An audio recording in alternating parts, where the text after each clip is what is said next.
తాకట్టులో ఉన్న బంగారాన్ని విడిపించి ఆ రోజు ఆన్లైన్ ధరకే కొంటుంది కొమ్మూరి గోల్డ్. నమస్తే, వెల్కమ్ టు సుమన్ టీవీ. నేను పద్మిని. ప్రస్తుతంతో పాటు ప్రముఖ పంచాంగకర్త, వాస్తు జ్యోతిష పండితులు, హస్త సాముద్రిక నిపుణులు మేడికొండూరు విశ్వనాథ్ ప్రసాద్ గారు మనతో పాటు ఉన్నారు. మాట్లాడదాం. సార్ నమస్తే. సార్ ఓం మాతాపితృ గురుభ్యోం నమః. నమస్కారం. సార్, నక్షత్రాల గురించి చెప్తూ ఉన్నారు. పునర్వసు నక్షత్రం ఆ అందరికీ తెలిసిందే. రామచంద్రమూర్తి నక్షత్రం అని చెప్తూ ఉంటారు. సో రామచంద్రమూర్తి లాగా ఉంటారు అని అభివర్ణించే వాళ్ళు కూడా లేకపోలేదు. What is your analysis? Punarvasu నక్షత్రం మరి త్రిపాద నక్షత్రం కాబట్టి ఎలా ఉంటుంది? వీళ్ళ గుణగణాలు ఎలా ఉంటాయి? ఖచ్చితంగా వీళ్ళు మార్చుకోవాల్సినటువంటి అంశాలు ఏంటి? చాలా డెప్త్ అనాలిసిస్ చెప్తూ ఉన్నారు. పునర్వసు నక్షత్రం అంటే గురువుకి సంబంధించిన నక్షత్రం అనే కాకుండా పాదాన్ని బట్టి నవాంశలో ఏ రాశ్యాధిపతి అవుతాడు, అలాగే యోగిని సైకిల్ ని బట్టి ఏ గ్రహం ఇంపాక్ట్ ని చూపిస్తుంది అంటూ చాలా డీటెయిల్డ్ గా చెప్తూ ఉన్నారు. కాబట్టి అసలు పునర్వసు నక్షత్రం ఎలాంటి నక్షత్రం సార్ ఇది? నేను చెప్పదలుచుకున్న విషయాలలో దాదాపు సింహభాగం మీరే చెప్పేశారు. మరి మీరే చెప్తున్నారు కదా, మీరే నేర్పుతున్నారు కదా, మరి ఆ మాత్రం చెప్పకపోతే ఎట్లా? ఇందులో విజ్ఞాన ప్రదర్శన. చెప్పండి సార్. పునర్వసు నక్షత్రం మనకందరికీ తెలిసినట్లుగా త్రిపాద నక్షత్రం, మిథున రాశిలో 3 పాదాలు, తదుపరి కర్కాటక రాశిలో ఆఖరి పాదం ఉండే నక్షత్రం. నక్షత్రాది దేవత గురువు. ఇక్కడ రెండిటికి ఒక దాంట్లో బుధుని యొక్క కారకత్వం మిథున రాశి సంబంధించి, రెండవ కారకత్వం చంద్రునికి సంబంధించి, ఆ తదుపరి నక్షత్ర అధిదేవత అదితి అనే ఒక దేవత. అదితి అనే దేవతల తల్లి, మాతృతత్వం కలిగిన ఒక స్త్రీ రూప శక్తి అదితి. అంటే ప్రతి ఒక్కరిని తల్లిలాగా ప్రేమించే గుణం కలిగిన స్త్రీ అని మనం చాలా సందర్భాల్లో వివరించినట్లుగా అమ్మవారికి సంబంధించి అదితి అని ఒక ప్రత్యేకంగా పేరు ఉన్నది అని అది వివరించినట్లుగా వివరించారు. ఇక్కడ అదితి అనే ఒక ప్రత్యేకమైన లక్షణం ఏమిటంటే, ఆ తత్వం ఏమిటంటే తల్లిలాగా ప్రతి ఒక్కరిని చూసుకునే తత్వం కలిగిన స్త్రీమూర్తి. కాబట్టి ఇక్కడ ఇంతవరకు చూసుకున్న ఈ లక్షణాలు వీటన్నిటినీ చూసుకుంటున్నప్పుడు ఇవన్నీ సౌమ్యమైనవి, చాలా చక్కగా ఉంది. కాబట్టి బాధ్యత ఎరిగి సౌమ్యంగా ఉండటం, గుడ్ కమ్యూనికేషన్ స్కిల్స్ కలిగి ఉండటం, ఇది ఒక ప్రధానమైన అనుకూలమైన లక్షణం. ఇది కొన్ని సందర్భాలలో డిపెండ్స్ అపాన్ నవాంశ పద్ధతులకు సంబంధించి, వారి ఆరోగ్యపరమైన విషయాలకు సంబంధించి ముందు వివరించుకున్నట్లుగా యోగిని సైకిల్స్ వీటన్నిటినీ పరిగణలోకి తీసుకుని మనం విశ్లేషణ చేయటం అనేది జరుగుతుంది. ఇక్కడ ప్రాథమికంగా మొదటి 3 పాదాలు మిథున రాశిలో ఉన్న కారణం చేత సింహభాగం ఇక్కడ బుధుని యొక్క కారకత్వాలు వీరికి సూచిస్తూ ఉంటాయి. బుధుని యొక్క కారకత్వాలు మొట్టమొదట వారికి మంచి స్వరపేటిక ఉండటం, చక్కటి స్వరం కలిగి ఉండటం. ఏమిటో వారిని చక్కటి స్వరం అంటే పాటలు పాడేంతగా అని కాదు, లేదా ఏదైనా సినిమాలో డబ్బింగ్ చెప్పేంతగా అని కాదు. ఎదుటివారు ఆకర్షితులయ్యే విధంగా పద విన్యాసం ఉండటం, స్వరం కూడా ఆ విధంగా ఉండటం. ఇది ఈ నక్షత్రానికి సంబంధించి మొదటి 3 పాదాలకు సంబంధించిన ఒక ప్రత్యేకమైన లక్షణం. దాని తర్వాత ఈ మొదటి పాదానికి సంబంధించి చూద్దాం. పునర్వసు నక్షత్రం మొదటి పాదం.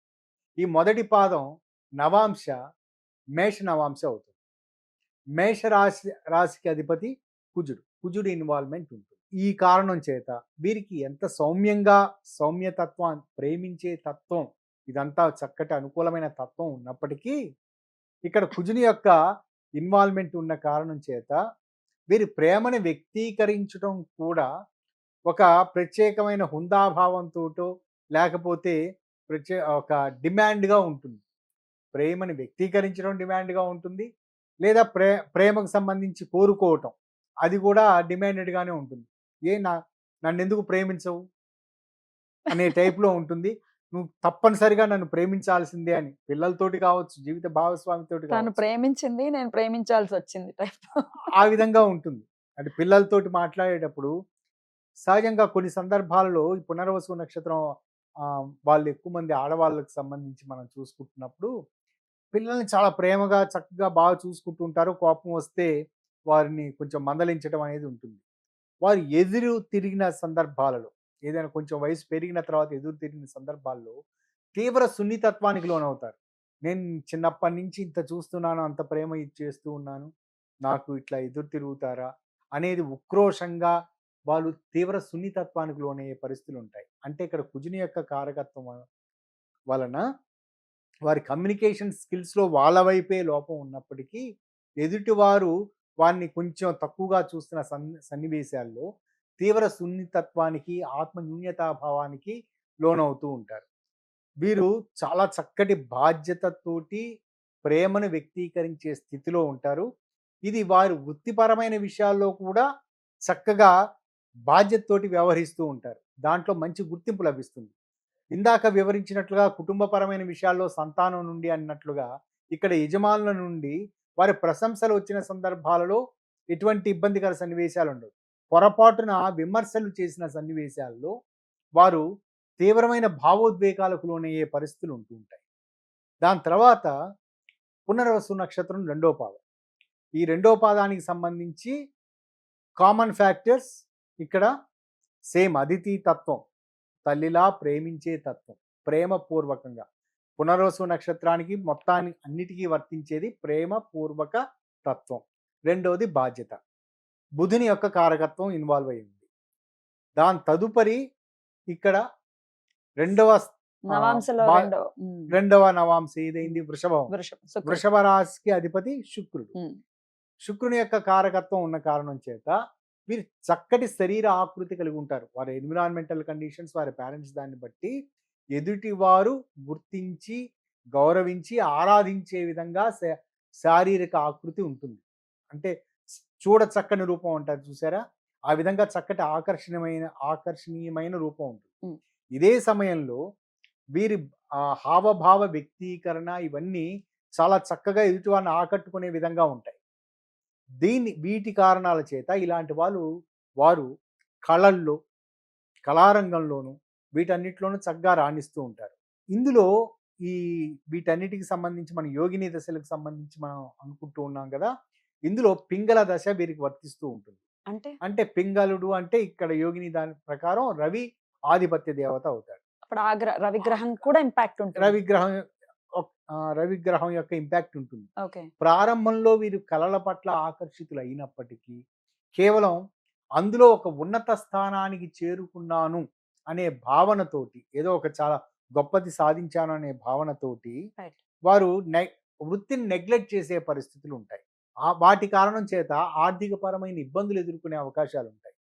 కళల రంగంలో చాలా మంచిగా రాణిస్తున్నారనుకోండి, ఉన్నత స్థాయిలో ఉన్నారనుకోండి, నేను ఇప్పటికే చాలా గొప్పగా హైయెస్ట్ పొజిషన్ రీచ్ అయిపోయాను, దాని తర్వాత నాకు ఇంకా అవకాశాలు ఏమీ అవసరం లేదు అనే భావంతో వెళ్ళటం వలన దాని తర్వాత గ్రాడ్యువల్గా వీరు ప్రయత్నించకుండా ఉన్న సన్నివేశాలలో అవకాశాలు తగ్గుముఖం పడుతూ ఉంటాయి కదా.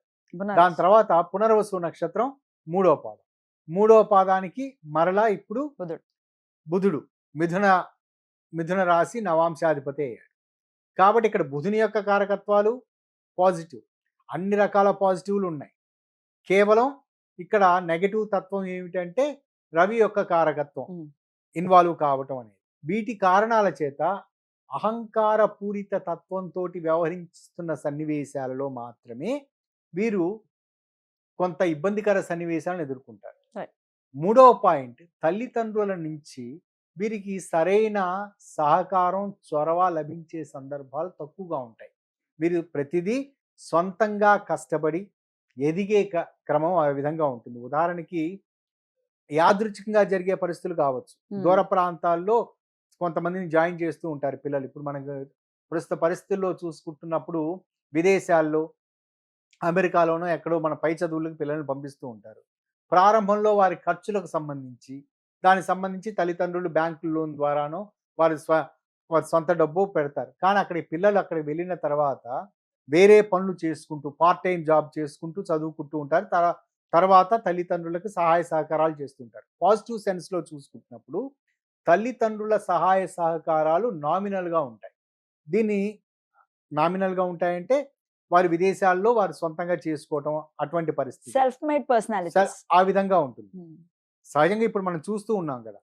ఒకవేళ పునర్వసు నక్షత్రం మూడవ పాదానికి సంబంధించిన వారి పిల్లల్ని లేదా వాళ్ళకి సంబంధించిన వాళ్ళని విదేశాలకు పంపించినట్లయితే వారు చక్కగా రాణిస్తారు, కుటుంబానికి సహాయపడుతూ ఉంటారు.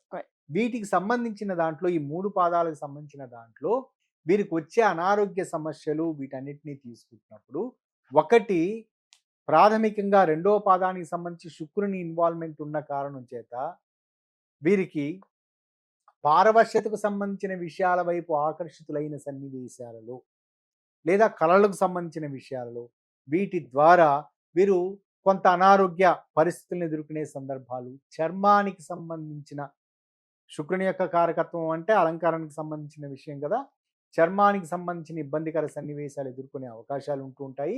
జీర్ణ వ్యవస్థ లోపాలు ఉండే పరిస్థితులు ఉంటాయి. దాని తర్వాత మొదటి పాదానికి సంబంధించి చూసుకుంటున్నప్పుడు యాగ్రెసివ్ తత్వం కారణం చేత కుజుని యొక్క కారకత్వం అని ఉంది చెప్పాను కదా. కదా, ఇక్కడ యాగ్రెసివ్నెస్ అంటే వీరు సహజ సిద్ధంగా సౌమ్యులు, మాట తత్వం అంతా బాగానే ఉంటుంది, బాధ్యతగా ఉంటారు అన్నారు. యాగ్రెసివ్ తత్వం ద్వారా ఇబ్బందులు అంటే ఏమిటి?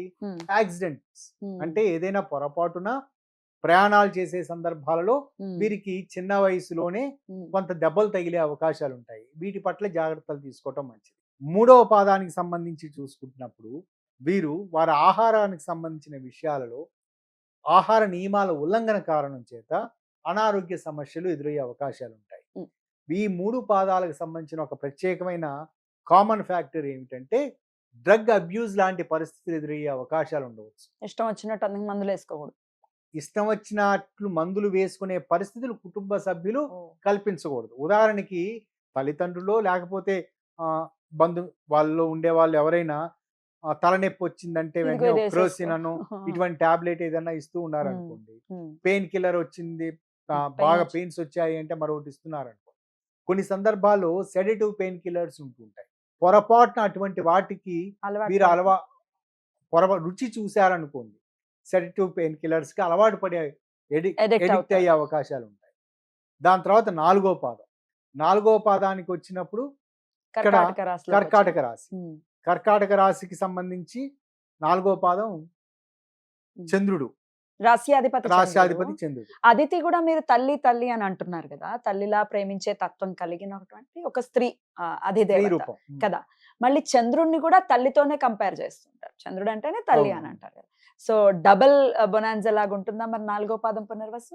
సహజంగా 4వ పాదం పునర్వసు ఇది చాలా అనుకూలమైన స్థితి. నవాంశ పద్ధతుల ప్రకారం చూసుకున్నప్పుడు మరలా అక్కడే నవాంశ వస్తుంది. దాని తర్వాత అదితి దేవత చంద్రుడు, గురువు అధిపతి.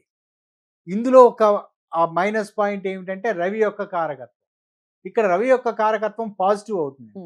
అక్కడి నుంచి ద్వితీయాధిపతి రవి అయ్యాడు కుటుంబానికి సంబంధించిన దాంట్లో. కాబట్టి తల్లిదండ్రుల నుంచి ప్రోత్సాహం చాలా చక్కగా ఉంటుంది, చక్కటి అనుకూలమైన పరిస్థితులు ఉంటాయి. మీరు చక్కగా సౌమ్యంగా అంటే సున్నితత్వంతో కూడిన మానసిక స్థితి కలిగి ఉంటారు. చాలా సున్నితంగా మాట్లాడే స్థితి ఉంటుంది ప్రతి ఒక్కరికి. కానీ చంద్రుని యొక్క కారకత్వాలు ఎక్కువైన సందర్భాల్లో చంద్రుని యొక్క లక్షణాలు కూడా ఉండే పరిస్థితులు ఉంటాయి. అప్పుడు చంద్రుని లక్షణాలు ఏమిటి? ఇంబ్యాలెన్స్ ఉండటం. ఇంబ్యాలెన్స్ మనం మామూలుగా పౌర్ణమి, అమావాస్య అంటే ఉంటే చాలా చక్కటి వెలుతురునివ్వటం లేదా పూర్తి చీకటినివ్వటం. చంచలంగా ఉంటారు. గ్రాడ్యువల్ గా ఆ విధంగా ఉంటాయి. ఇక్కడ ఈ తత్వం ఏ విధంగా ఏర్పడుతుంది? ఇటువంటి తత్వం ఇది అంటే గురువు యొక్క కారకత్వం. గురువు యొక్క తత్వం ఏమిటి? మేధస్సు సంబంధించిన దాంట్లో అంటే ఏదైనా ఎక్కువ ఓవర్గా చదవటం, ప్రతి విషయం గురించి కూలంకషంగా తెలుసుకోవాలనే ప్రయత్నం చేయటం, ఏదైనా పనికి సంబంధించి వాటికి సంబంధించి అనుకున్నప్పుడు దాంట్లో పరిపూర్ణంగా ఫండమెంటల్స్ పూర్తిగా తెలుసుకొని చేయాలి. ఒక ఎగ్జాంపుల్ లాగా చెప్పాలంటే ఉదాహరణకి మనం వాడుకునే స్కూటర్ పాడైపోయింది అని అనుకున్నాం. సహజంగా ఇప్పుడున్న బిజీ లైఫ్లో ఆ స్కూటర్ని బాగు చేయించడానికి మెకానిక్ దగ్గర పెట్టేసి ఎంత అవుతుందో కనుక్కొని దానికి ఎంత ఖర్చు అవుతుందో బేరం ఆడి డబ్బులు ఇచ్చేసి మనం వెళ్తూ ఉంటాం. కానీ ఈ తత్వానికి సంబంధించిన వారు ఏం చేస్తూ ఉంటారంటే ఏ వస్తువు పాడైంది, ఆ పాడైన వస్తువు మ్యానుఫ్యాక్చరింగ్ ఎక్కడ, దాన్ని ఎవరెవరు తయారు చేస్తున్నారు, అది ఎక్కడ దొరుకుతాయి, వాటి ఖరీదు వేరియేషన్ ఇక్కడ ఎంత ఉంది, వేరే వీధిలో ఎంత ఉంది, వేరే రాష్ట్రంలో ఎంత ఉంది, ఇటువంటివన్నీ రీసెర్చ్ చేసి దాదాపు అది బాగు చేయించే సమయానికి అందులో వారు నిష్ణాతులు అవుతారు. అందులో కొంచెం నేర్పరితనం కనుక ఉన్న సన్నివేశాలలో వారే మరోసారి అటువంటిది అటువంటిది బాగు వచ్చిన చేసేసుకుంటారు. సందర్భాల్లో సొంతంగా బాగు చేసుకునే తత్వానికి వస్తూ ఉంటారు. రైట్. దీని వలన వచ్చే నష్టం ఏమిటంటే వారి టైం ఉంటే పర్వాలేదు, టైం వేస్ట్ అవుతుంది కదా. టైం లేని సందర్భాల్లో వారు వృత్తిపరమైన విషయాలను నెగ్లెక్ట్ చేస్తూ ఇటువంటి విషయాలకు టైం వేస్ట్ చేయడం. టైం వేస్ట్ చేస్తూ ఉంటారు. ఇది ఒక మైనస్ పాయింట్. వీటి కారణం చేత అధికారుల నుంచి మందలింపులు ఎదురవుతూ ఉంటాయి, షోకాజ్ నోటీసులు వస్తూ ఉంటాయి. రైట్. ఇదొక ప్రధానమైన. రైట్. రెండవది, ఇటువంటి తెలుసుకోవటం కొరకు ధన వ్యయం ఎక్కువ చేస్తూ ఆఫ్ ఉంటారు. కోర్స్. పూర్తిగా తెలుసుకోవాలి అనే తపనతోటి వాడి సంబంధం లేని ఫీల్డ్, బహుశా అతను సాఫ్ట్వేర్ ఇంజనీర్ కావచ్చు, రైట్. మెకానిక్ రంగానికి సంబంధించి తెలుసుకోవాల్సిన అవసరం లేదు, దాని గురించి విపరీతంగా నెట్లో చదవటం, రకరకాల వ్యక్తులను మెకానికల్ని కలవటం, ఇవన్నీ Actual గా చేస్తూ ఉంటారు. రైట్. తనకున్న స్కూటర్ ఒకటే, Hmm. ఆ స్కూటర్ని బాగు చేయించాల్సింది ఒకసారే, కానీ దాని గురించి పూర్తిగా తెలుసుకోవటం, ఇటువంటి బలహీనతలు ఉండే అవకాశం ఉంది. రైట్. సో ఇక మరి వీరి ఆరాధన విషయం చెప్పండి సార్. ఏ ఆరాధన చేయాలి? దానికంటే ముందు అసలు ఏ నక్షత్రాల జోలికి వెళ్ళకూడదు వీళ్ళు? అంత ముందు వివరిస్తున్న సందర్భాల్లో గురు చంద్రగ్రహాల కలయిక సంబంధించి చంద్రునికి సంబంధించిన రోహిణి నక్షత్రానికి సంబంధించి వివరిస్తూ గురు నక్షత్రాలకి టగ్ ఆఫ్ వార్ ఉండే అవకాశం ఉంటుందని ఉంటుంది. చెప్పాను. అవును. కానీ ఇక్కడ ఈ నక్షత్రాది ఆధిపత్య దేవత ఉమ్, అదితి అయిన కారణం చేత, ఉమ్, చంద్రుని యొక్క తత్వం ప్రేమించే తత్వం ఉన్న కారణం చేత, ఉమ్, చంద్రుని సంబంధించిన నక్షత్రాలను పెళ్లి చేసుకున్నప్పుడు అటువంటి వాళ్ళతోటి ఉమ్, ఇది ఉన్నప్పుడు వీరికి పరిపూర్ణమైన అనుకూలతలు ఉంటాయి. ఉమ్, ఫస్ట్ కాబట్టి చంద్రునికి సంబంధించిన నక్షత్రాల వారికి ఉమ్. మనం ప్రాధాన్యత ఇవ్వచ్చు. రవికి సంబంధించిన నక్షత్రాల వారికి అంత ప్రాధాన్యత ఇవ్వకపోవటం మంచిది. ఎందుకంటే వీరిలో ఉన్న సున్నితత్వాన్ని, వీరిలో ఉండే ప్రేమతత్వాన్ని వారు ఆధిపత్య ధోరణిలో తీసుకునే అవకాశాలు ఉంటాయి. Right. దాని తర్వాత శుక్రుని యొక్క నక్షత్రాల వారైతే వీరిని ఇబ్బంది పెట్టే పరిస్థితులు ఉంటాయి. Okay. అంటే వీరు ఆలోచించేది మేధాపరమైన స్థితిలో వారు ఆలోచిస్తూ ఉంటారు. శుక్ర నక్షత్రాల వారు పారవశ్యత అనే తత్వంతో ఆలోచిస్తూ ఉంటారు. Match. ఈ రెండిటికి మ్యాచ్ అయ్యే అవకాశాలు తక్కువగా ఉంటాయి. Right. కుజునికి సంబంధించిన దాంట్లో పరిపూర్ణంగా కొంతవరకు అనుకూలంగా ఉంటుంది. వారు చక్కటి, అది స్నేహితులు కావచ్చు, భార్యాభర్తల కావచ్చు, వారి మధ్య చక్కటి సౌలభ్యతలు ఉంటాయి. రైట్. ఏ ఆరాధన వీరికి బాగా యోగిస్తుంది? సహజంగా ఇందులో వివరించినట్లుగా తల్లి అనే తత్వాన్ని సూచించే అదితి అనే తత్వం అని అనుకున్నాం కదా, అమ్మవారికి సంబంధించి ఏదైనా సాత్విక రూపంలో ఉండే తత్వాలు, అది లక్ష్మీదేవి కావచ్చు, సాత్విక రూపంగా ఉండే మన అమ్మవారు రూపాలు కావచ్చు, లలితాదేవి, సింపుల్ గా రాజరాజేశ్వరి, పార్వతీదేవి, ఇటువంటి దేవతలకు పూజ చేసుకుంటూ ఉన్నప్పుడు అనుకూలమైన ఫలితాలు. బ్యూటిఫుల్ సార్, చాలా అద్భుతంగా మాకు వివరించారు. ఖచ్చితంగా డెప్త్ అనాలిసిస్ ని మేము తెలుసుకుంటూ ఉన్నాం. Thank you so very much. ఇక నెక్స్ట్ వీడియోలో ఆల్రెడీ పుష్యమి నక్షత్రం గురించి చాలా విశేషంగా ఒక వీడియో చేసి ఉన్నారు, అందుకని మళ్ళీ పుష్యమి గురించి మనం టచ్ చేయట్లేదు. నెక్స్ట్ వీడియోలో ఆశ్లేష నక్షత్రం గురించి తెలుసుకుందాం. Thank you so very much sir. నమస్తే. నమస్కారం.